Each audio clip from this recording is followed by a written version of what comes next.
கல்யாணம் பண்ணி வீட்டுக்கு வரையும் பார்த்திங்கன்னா மருமக பொண்ணாக தெரியும். ஆனால் வீட்டுக்குள்ளே காலை வச்சிட்டேன்னா மருமக வேலையை ஆரம்பிச்சிடுவான். ஏன் அதை ஆரம்பிக்கவே மாட்டாங்க? அது இருக்கிறவங்க பார்வைக்கு எப்படி தெரியும்னா, கல்யாணம் பண்ணுறது நல்லா இருந்தா என் வீட்டுக்குள்ளே காலை வச்சா என் பிள்ளைய என் கையில் நேற்று வந்தவளுக்கு எல்லாமே கொடுத்துட்டானே, நேற்று வந்தவளுக்கு சாப்பிட்டேன்னு கேட்குறானே, நேற்று வந்தவளை சினிமா பார்க்கு கூப்பிட்டு போகிறானே, இவ்வளோ வருஷமாக என்ன கூப்பிட்டு போலையே அப்படின்வான். அப்போ வந்தவளை கூப்பிட்டு போகாமல் பக்கத்து வீட்டில் நம்ம ஆளுங்களுக்கு எப்படின்னா, அவள் வந்தோன்னே மருமக வேலையை பார்க்கணும். என்ன சமைக்கணும், துணி மடிக்கணும், துணி துவைக்கணும், சாப்பாடு செய்யணும், வரவனுக்கு சிரித்து பேசணும்.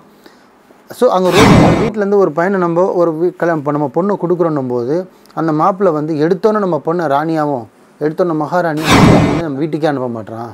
அடிக்கிறான், சித்திரவதை பண்ணுறான். அடிக்கிறது, பெண்கள் மேலே கை வைக்கிறது முழுக்க தப்பு. பெண்கள் மேலே கை வைக்கிறவன் நல்லா ஆம்பளையே கிடையாது. முதல்ல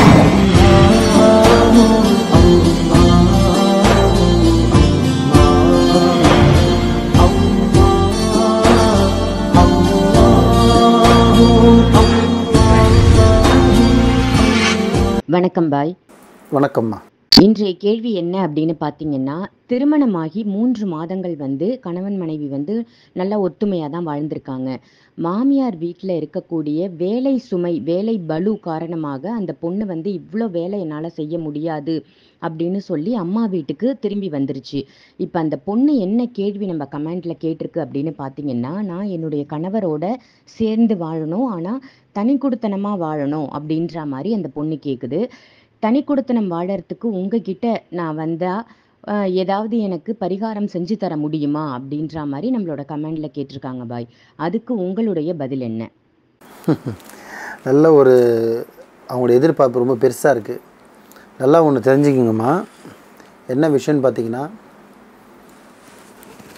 திருமணம் ஆணாகட்டும் பெண்ணாகட்டும் ஒருத்தருக்கு ஒரு மேரேஜ் பண்ணுறாங்க அப்படின்னா, இது ஒரு 2 லைனாக சொல்கிறேன், அப்போ தான் நல்லா புரியும். நல்லா கேளுங்க. ஆடியன்ஸ்க்கும் இதெல்லாம் ஓரளவுக்கு புரியும்னு நினைக்கிறேன். ஒரு பொண்ணு ஒரு வீட்டிலேருந்து நம்ம கல்யாணம் பண்ணிட்டு வரோம் அப்படின்னா, அதே மாதிரி ஒரு பையனை ஒரு கல்யாணம் பண்ணிட்டு வரோம். ஒரு லவ் மேரேஜ்ன்றதை விட்டுடுங்க, நான் அதை இப்போ பேசுகிறேன். அரேஞ்ச் மேரேஜை பற்றி பேசுகிறேன். இது மெயின் அரேஞ்ச் மேரேஜ் உங்களுக்கு தான் இது சேரும் நான் பேசுகிறது. இப்போது என்னென்னு பார்த்தீங்கன்னா, அரேஞ்ச் மேரேஜ்ன்றது ஒருத்தர் பார்த்து புரிஞ்சு பிடிச்சிருக்குன்னு சொல்கிறதுக்கு டைம் கொடுக்குறது பார்த்திங்கன்னா 10லேருந்து 20 நிமிஷம். அப்படியும் ஃபோட்டோ பார்த்து செலக்ட் பண்ணுறதுக்கு ஒரு 1 வீக்கு, அவங்க குடும்பத்தை பற்றி தெரிஞ்சுக்கிறதுக்கு 1 வீக்கு. அதிகபட்சம் ஒரு பொண்ணை ஓகே என் குடும்பத்தை எல்லாருக்கும் பிடிச்சிருக்கு, மாப்பிள்ளைக்கு பிடிச்சிருக்கு, சூப்பர், நான் நம்ம நிச்சயம் பேசலான்னு ஒத்துக்கிற டைம் பார்த்திங்கன்னா அதிகபட்சம் 1 வாரம். இந்த 1 வாரத்தில் அவனை பற்றி நீ என்ன புரிஞ்சிருப்ப, நீ என்ன புரிஞ்சிருப்ப. பழகியிருக்க மாட்டோம், ஒன்றா வெளியில் சுற்றிருக்க மாட்டோம். ப்ளஸ் ஆர் மைனஸ் உனக்கு தெரியாது, ப்ளஸ் ஆர் மைனஸ் இவனுக்கு தெரியாது. ஸோ எல்லாமே இருக்கும். உனக்குள்ளே 4 நல்ல விஷயம் இருக்கும், 8 கெட்ட விஷயம் இருக்கும். அவனுக்குள்ளே 4 நல்ல விஷயம் இருக்கும், 8 கெட்ட விஷயம் இருக்கும். சராசரி மனிதனுக்கு இது எல்லாமே இருக்கும். எல்லாருக்குள்ளேயும் ஒரு மிருகம் இருக்கான், அது எப்போ வெளியில் வரும் யாருக்குமே தெரியாது இல்லையா? ஸோ அப்படி பார்க்கும்போது ஒரு மேரேஜ் பண்ணின்னு ஒரு பொண்ணை வீட்டுக்கு நம்ம கொண்டு வரணும் போது எடுத்த உடனே நம்மளுக்கு பொண்ணு மாதிரி மருமகளை நமக்கு பொண்ணு மாதிரி நல்லா பேசுகிற, நல்லா பழகிறா, கல்யாணம் பண்ணி வீட்டுக்கு வரையும் பார்த்திங்கன்னா மருமக பொண்ணாக தெரியும். ஆனால் வீட்டுக்குள்ளே காலை வச்சிட்டேன்னா மருமக வேலையை ஆரம்பிச்சிடுவான். ஏன் அதை ஆரம்பிக்கவே மாட்டாங்க? அது இருக்கிறவங்க பார்வைக்கு எப்படி தெரியும்னா, கல்யாணம் பண்ணுறது நல்லா இருந்தா என் வீட்டுக்குள்ளே காலை வச்சா என் பிள்ளைய என் கையிலேருந்து பிரிச்சுட்டா, என் கையிலேருந்து சாவி வாங்கிட்டான், என் வீட்டோட மொத்த கண்ட்ரோல் எடுத்துட்டான். இது எல்லாமே ஒரு புதுசாக கல்யாணம் ஆகிருக்குன்னா ஒரு கணவன் மனைவிக்குள்ளே ஒரு அண்டர்ஸ்டாண்டிங் இப்படி ஸ்டார்ட் ஆகுதுன்னா எல்லாமே கொடுக்க தான் செய்வாங்க. நம்ம நாடி வர நம்ம தானே பார்த்துக்கணும். அப்படின்னும்போது பையன் இறங்கி போவான். பையன் இறங்கி போக ஆரம்பிச்சோன்னா அந்த அம்மாவுக்கு என்ன ஆகணும், பொசசிவ் ஸ்டார்ட் ஆகிடும். நேற்று வந்தவளுக்கு எல்லாமே கொடுத்துட்டானே, நேற்று வந்தவளுக்கு சாப்பிட்டேன்னு கேட்குறானே, நேற்று வந்தவளை சினிமா பார்க்கு கூப்பிட்டு போகிறானே, இவ்வளோ வருஷமாக என்ன கூப்பிட்டு போலையே அப்படின்வான். அப்போ வந்தவளை கூப்பிட்டு போகாமல் பக்கத்து வீட்டில் கூப்பிட்டு போக முடியும்? நான் கேட்குறேன். வந்தவளை நம்மளை நாடி வரா. அப்பா அம்மா 22 வருஷம் 25 வருஷம் வளர்த்த பெற்றவங்களை விட்டுட்டு, அனந்தமிங்களை விட்டுட்டு, சொந்தத்தை விட்டுட்டு, யாரோ ரத்த சொந்தம் கூட கிடையாது, யாரோ நீ உன்னை நம்பி ஒரு பொண்ணு உன் வீட்டுக்குள்ளே வருதுன்னா அதை நீ எப்படி பார்த்துக்கணும்? அப்படி வர கொஞ்சம் அவள் வீட்டிலேருந்து இந்த வீட்டுக்கு வரும்போது உங்களை பற்றி உங்கள் லைஃபுக்கு தகுந்த மாதிரி நடந்துக்கிறதுக்கு கொஞ்சம் டைம் ஆகும். ஒரு 2 வருஷம் ஆகும், 1 வருஷம் ஆகலாம். சில பொண்ணுங்க 6 மாதத்தில் புரிஞ்சுக்குங்க, சில பொண்ணுங்க 1 வருஷம் ஆகும், சில பேர் 2-3 வருஷம் கூட ஆகும். இதுதான் உண்மை. ஆனால் நம்ம ஆளுங்களுக்கு எப்படின்னா, அவள் வந்தோன்னே மருமக வேலையை பார்க்கணும். என்ன சமைக்கணும், துணி மடிக்கணும், துணி துவைக்கணும், சாப்பாடு செய்யணும், வரவனுக்கு சிரித்து பேசணும். ஸோ அங்கே ரூபம் மாதிரி இருக்கணும். அது வந்து இப்போ இருக்கிற பொம்பளை பசங்கிட்ட கிடைக்காது. இது வந்து 2000க்குள்ளே இல்லை, 2024 நடந்துக்கிட்டு இருக்குது. புரியுதுங்களா? அது எதிர்பார்க்குறது முழுக்க முழுக்க தப்பு. முதல்ல வந்து ஒரு வீட்டிலேருந்து ஒரு பொண்ணு வருதுன்னா அவளை ஃப்ரீயாக விடணும். அவள் புரிஞ்சுக்கிறிஞ்சு ஒருத்தர் மாமனார்கிட்ட எப்படி நடந்துக்கணும், மாமியார்கிட்ட எப்படி நடந்துக்கணும், மச்சனுக்கிட்ட எப்படி நடந்துக்கணும், மூத்தார்கிட்ட அவள் கொஞ்சம் ஃபேமிலியை அண்டர்ஸ்டாண்ட் பண்ணுறதுக்கு கொஞ்சம் டைம் கொடுக்கணும். அதுக்கு ஒரு 3 மாதம் ஆகலாம், 6 மாதம் ஆகலாம், 1 வருஷம் ஆகலாம். ஆனால் நம்ம ஆளுங்கிட்ட அந்த பொறுமை கிடையாது.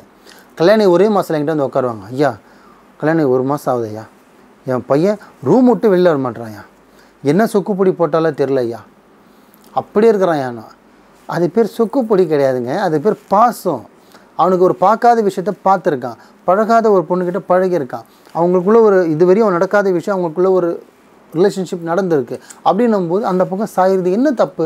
அதுக்கு தானே என் கல்யாணம் பண்ணுறோம், வாழ்கிறது தானே பண்ணுறது.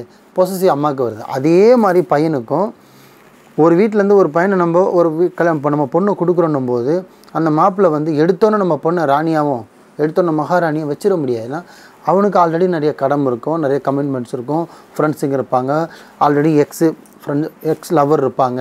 இந்த பிரச்சனைலாம் கொஞ்சம் சமாளிக்கணும், குடும்பத்தை சமாளிக்கணும், அவங்க அம்மா மேலே அவருக்கு வாங்கி வச்சுருந்த கடத்தை சமாளிக்கணும். ஜென்ஸுக்கு அவங்களுக்கு சில கமிட்மெண்ட் இருக்குது. பொண்ணு பெற்றவங்க என்ன பண்ணுவோம் தெரியுங்களா? கல்யாணம் பண்ணலேருந்து நம்ம வீட்டுக்கே அனுப்ப மாட்டேறான், அடிக்கிறான், சித்திரவதை பண்ணுறான். அடிக்கிறது, பெண்கள் மேலே கை வைக்கிறது முழுக்க முழுக்க தப்பு. பெண்கள் மேலே கை வைக்கிறவன் நல்லா ஆம்பளையே கிடையாது. முதல்ல நான் சொல்லுவேன், கையே வைக்கக்கூடாது. முதல்ல வந்து அவங்களுக்கு புரிஞ்ச மாதிரி நீங்கள் பேசினாலே போதும். கணவன் மனைவி உட்காந்து ஒரு 10 நிமிஷம் பேசினாலே எங்களை மாதிரி ஆளுங்கிட்ட வர வேண்டிய அவசியம் கிடையாது. புரியுதுங்களா? இதுதான் உண்மை. ஸோ அப்படி இருக்கும்போது எதுக்கு இவ்வளோ தெளிவாக சொல்கிறேன்னா, ஒரு 10 நிமிஷம் பார்த்துட்டு ஓகேன்னு சொல்கிற ஒரு கணவன் மனைவியை உடனே அண்டர்ஸ்டாண்டிங்கோட வாழுமா, நம்ம இஷ்டத்துக்கு அவன் வரணும், நம்ம கூட்டத்துக்கு தனி கொடுத்தனம் வரணும், நம்ம கூட்டத்தை அவன் பிள்ளைங்களை அம்மா அப்பாவை விட்டுட்டு அவன் தனியாக வரணும்னு நினைக்கிறது முட்டாள்தனம். எப்படி வருவான்? அவனுக்கு ஆல்ரெடி கமிட்மெண்ட்ஸ் இருக்கும். அவங்க அம்மாவை சின்ன வயசுலேருந்து 25 வயசு 30 வயசு வரை வளர்த்த அம்மாவை சடனாக விட்டு நீ அம்மா விட்டுட்டு தனியாக விட்டு வானா எப்படியா வருவான்? எதுக்கு? ஒரு 2 வருஷம் இருங்களேன், ஒரு 3 வருஷம் வாழ்ந்து பாருங்கள், உங்களுக்கே அது பிடிச்சிரும். நம்ம லைஃப் இதுதான் அப்படின்னு. ஆனால் நம்ம ஆளுங்கிட்ட அந்த பொறுமை கிடையாது. கல்யாணம் பண்ணால் தனி கொடுத்துரும், போயிடணும், ஜாலியாக இருக்கணும், சுற்றணும், ஜாலியாக இருங்க, சுற்றுங்க, அது சொந்தத்தோடு இருங்க. நான் என்ன சொல்கிறேன்னா, உங்களுக்கு தகுந்த மாதிரி ஒன்று அவங்களுக்கு தகுந்த மாதிரி நீங்கள் மாறுங்க, இல்லை உங்களுக்கு தகுந்த மாதிரி அவங்கள மாற்றிக்கங்க. அப்படி பண்ணிட்டீங்கன்னா எந்த குடும்பத்துலேயும் கணவன் மனைவி பிரிவினையும் வராது. அப்படி கணவன் மனைவி அண்டர்ஸ்டாண்டிங் இருந்தாலும் இந்த பையனை பெற்றவங்களும் பொண்ணுங்க பெற்றவங்களும் பார்த்தீங்கன்னா இவங்க அடிச்சுன்னு உருள்வாங்க. அவன் என்ன சொல்கிறது, நீ செய்யாத, நீ என்ன சொல்கிற, அவங்க செய்யாதுன்னு. கணவன் மனைவிக்குள்ளே பார்த்தீங்கன்னா கூட அண்டர்ஸ்டாண்டிங் இருக்கும். ஆனால் சுற்றி இருக்கிறவங்கிட்ட அண்டர்ஸ்டாண்டிங்கே இருக்காது. அந்த ஒரு பொசசிவ் இருக்கும், அந்த ஒரு என்ன சொல்கிறது, நம்ம பொண்ணை கைக்குள்ளே எடுத்துட்டானே, நம்ம பையனை கைக்குள்ளே வச்சுக்கிட்டாலே அப்படின்றது அங்கே பொசசிவ் ஸ்டார்ட் ஆகிடுது. இதுதான் உண்மை. அது கொஞ்சம் கிளியர் பண்ணிட்டாலே யாருமே அவங்க இஷ்டத்துக்கு ஜம்முன்னு சந்தோஷமாக அல்லாவோட கிருபையால் சூப்பராக வாழலாம். நம்ம ஆளுங்கிட்ட பொறுமை இருக்கணும். இதுக்கு தான் சொல்கிறது, இதுதான் அரேஞ்ச் மேரேஜ். லவ் மேரேஜ்ன்றது வந்து பார்த்திங்கன்னா பிரிவினை வரும், ஆனால் இந்த மாதிரி பிரச்சனையில் வராது. அது ஒரு தனி ஃபீல். லவ்ன்றது ஒரு ஃபீல், ஆனால் அந்த லவ்ன்றது இப்போ இல்லை, என்னால் சொல்கிறேன், அது ஒரு தனி ஃபீல். அரேஞ்ச் மேரேஜில் இந்த பிரச்சனை இருக்குது. ஸோ வரணும்னு ஆசைப்பட்டு அந்த மாதிரி பிரிவினை இருந்து கணவன் மனைவி தனித்தனியாக பிரிஞ்சுட்டாங்க, என்கிட்ட வந்து கல்யாணம் 6 மாதம் ஆகுது, என் ஒய்ஃப் வரல அப்படின்ட்டு நான் வர வச்சு தரேன்.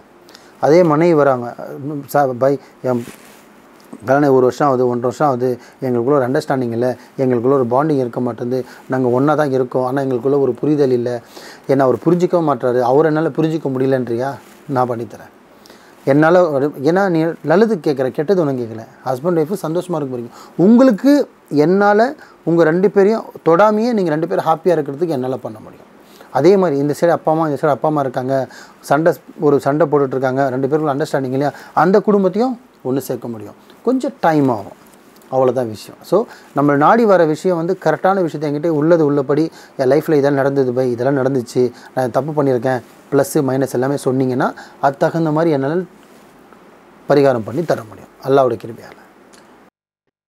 ரொம்பவே அருமையா சொன்னீங்க. நல்ல தகவலா அமைஞ்சது. இன்றைய காலகட்டத்தில் இருக்கக்கூடிய கணவன் மனைவிக்கு வந்து இது ஒரு நல்ல தகவலா இருக்கும் அப்படின்னு நான் நினைக்கிறேன். நன்றி பாய்.